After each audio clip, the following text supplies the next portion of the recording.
Happy Monday, kids. It is time to learn about math today. So please take out your math books and don't forget to do your transition chant. We are doing, turn to page 636, and we're going to start with probability, the focus on probability. And I'm going to read, and then we're going to do some really fun stuff with a game. If you've ever played any games with dice, you have experienced probability, which is kind of like chance, so to speak, or had any spinners or anything like that, like the game Twister, and you spin. Okay, lots of different games with spinners on them. So, anyways, here we go. Probability. Many board games involve an element of chance. This means that when we spin a spinner, roll number cubes, or which is like dice, or draw a card from a shuffled deck, we cannot know the outcome or the result of the event ahead of time. However, we can often find how likely a particular outcome is. The degree of likelihood of the outcome is called probability. Like, how often is that going to happen? So here we show a spinner. Okay, here's the spinner. Okay. It's got 1, 2, 3, 4, 5, 6 different sections, right? And it's in 3 of those sections it's got A, in 2 of those sections it has B, and 1 of those sections it has a C. Okay? Here we show a spinner. The face is divided, or the circle is divided into parts called sectors. Each sector is 1/6 of the face of the spinner. So, right, that sector right there is just 1/6, right? If I shaded that in, okay? And assuming the spinner is balanced and fair, then a spin of the arrow can end up with the arrow pointing in any direction. The letter that names the sector where the arrow lands is the outcome of the spin. For the questions that follow, ignore the possibility that the arrow could stop on a line. Okay, ignore that possibility. Okay, so if the arrow was spun once, what are the possible outcomes? Okay, it could be A, B, or C, right? Now, if on which letter is the arrow most likely to stop? You would probably say A, because there's 3 A's, okay, and there's the most A's. Okay, so half of the chances are to be on A, because half of it is in an A, okay? So I'm not going to go through and answer all those questions, okay? I'm now going to switch it to the front screen and show you some things off of the internet. And I'll have the website posted for you as well, okay? I think I got this all set up here, okay? Now I'm going to go shut the lights off here. And make sure that's a good video quality still for you. It sure looks good to me. Okay. Now, I think you can hear my voice. And first, I'm going to show you this cool website, and you get the website as well. It's National Council of Teachers of Mathematics. Okay. So you scroll down here, and there's a spinner, right? And right down here, towards the bottom right, where my mouse is moving, you can change the number of sectors. Whoa! Down to 2, right? Or 1. Okay, now if I spin, I click the spin, whoa! It's always going to land on blue. That's the only chance, okay? So now I'm going to change the number of sectors, okay? Now, it could land on blue or yellow. And you guys can kind of see that. It could land on blue or yellow. Okay, blue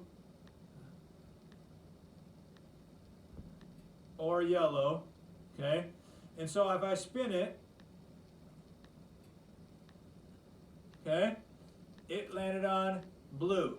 Now theoretically, it's going to be a 50-50 chance that it's going to land on blue or yellow, okay? So it's 0.5% chance, or 1/2, that it's going to land on blue, okay? Well, that makes sense. Now if I change this to 3, okay? Now I got blue, yellow, and cyan, okay? And the theoretical, that's percentage, 33.3. So that's like 1/3, okay? So I'm just gonna come up there and write that, okay? Hello, okay? So 33, that's 1/3, okay? So there's 3 sections, okay? And there's 1/3 chance it's gonna land in blue, 1/3 chance it's gonna land in yellow, 1/3 chance it's gonna land in cyan, okay? Which percentage-wise is 33.3, okay? And so we see that, right? If I spun it, okay? Now if I go to 4, okay? Now it shows me that there's in theory, okay? That's what it says, theoretical. That's in theory, okay? What would be the likelihood, okay? That means it's 1/4, 1/4, 1/4, 1/4. 25%, right? 25 is 4 quarters equals $1. So 25 plus 25 plus 25 plus 25 is 100%, okay? So there's 1/4 chance it's going to land in yellow, 1/4 chance it's going to land in blue, 1/4 chance it's going to land in red, 1/4 in cyan, okay? That makes perfect sense, okay? So hopefully you're seeing this, okay? And I'm going to change it to like what our book looked like, okay? So now our book, okay, this is what our book had, okay, but they had like A, and A, B, and C. So then suddenly in the book, B, okay, becomes, okay, if this was all one color, okay, we made this all black, okay, now I got a 1/3 plus a 1/3, okay, that is a 2/3 chance that it will land in one of those 2 spots, okay? And here, okay, then if I made this all orange, which isn't going to look orange on your sheet, okay, I got a 1/2, because that's half of the shape, 1/2 chance it's going to land in A, okay? The other way to think about that is A, okay, there's 1, 2, 3, okay, B, okay, there's 6 of them, there's 3/6 chance it's going to land on A. We learned earlier this year that 3/6 becomes 1/2, that's half of that, okay? So what is the chance it's going to land on A there? 3/6, okay? So we can see that, okay?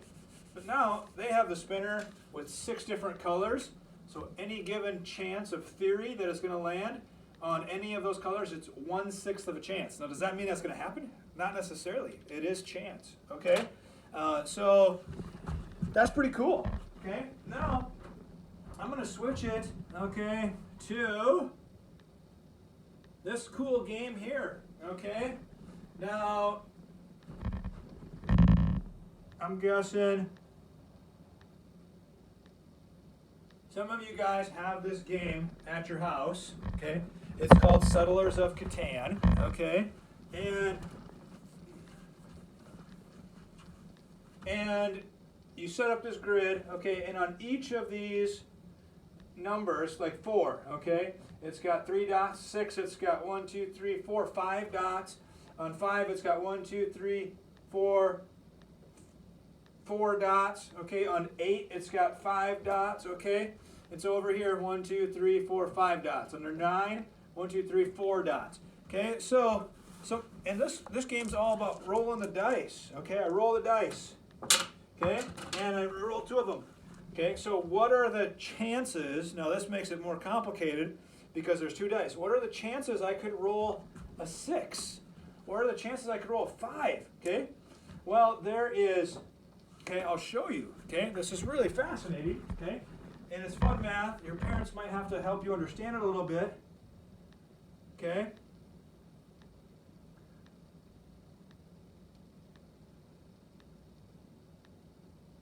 But so there's the 6. Okay. So if we look at just the 6, okay, on that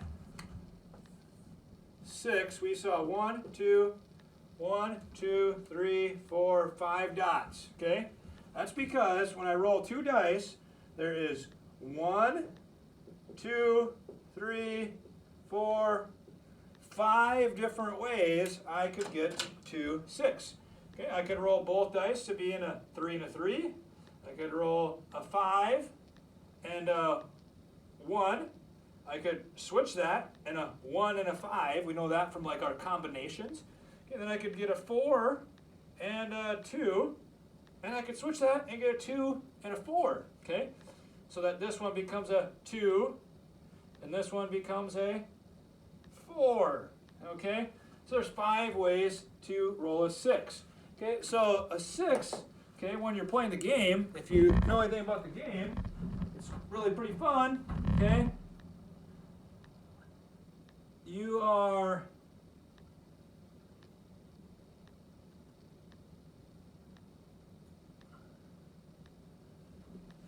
setting up your cities and your houses, okay?